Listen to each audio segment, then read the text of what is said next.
गरीब जलेबी वाली।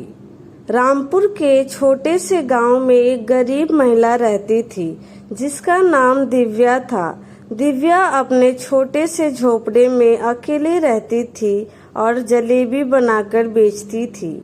उसका कोई खास साधन नहीं था, लेकिन उसकी जलेबी का स्वाद गांव भर में प्रसिद्ध था।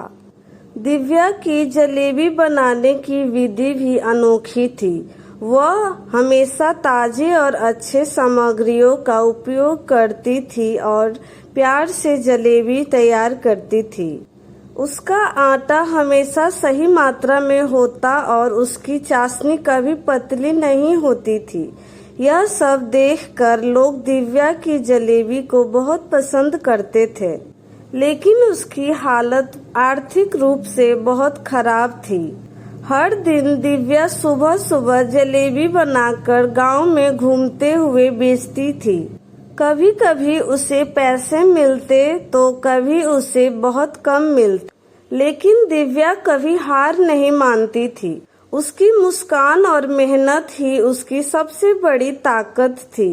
एक दिन गांव में एक अमीर व्यापारी आया। उसने दिव्या की जलेबी खाई और उसके स्वाद से प्रभावित होकर उसकी सराहना की। व्यापारी ने दिव्या की जलेबी की गुणवत्ता को देखते हुए उसे अपने बड़े पैमाने पर जलेबी सप्लाई करने का प्रस्ताव दिया। दिव्या ने खुशी खुशी स्वीकार कर लिया।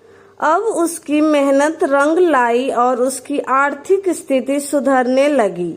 इस घटना ने दिव्या को सिखाया कि ईमानदारी और मेहनत का फल मीठा होता है। उसकी जलेबी अब केवल गांव में ही बल्कि शहर भर में मशहूर हो गई।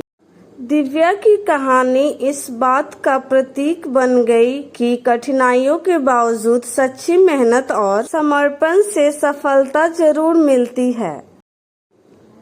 दोस्तों, अगर मेरी यह वीडियो आप लोगों को अच्छी लगी हो तो प्लीज लाइक और सब्सक्राइब करें। Thank you.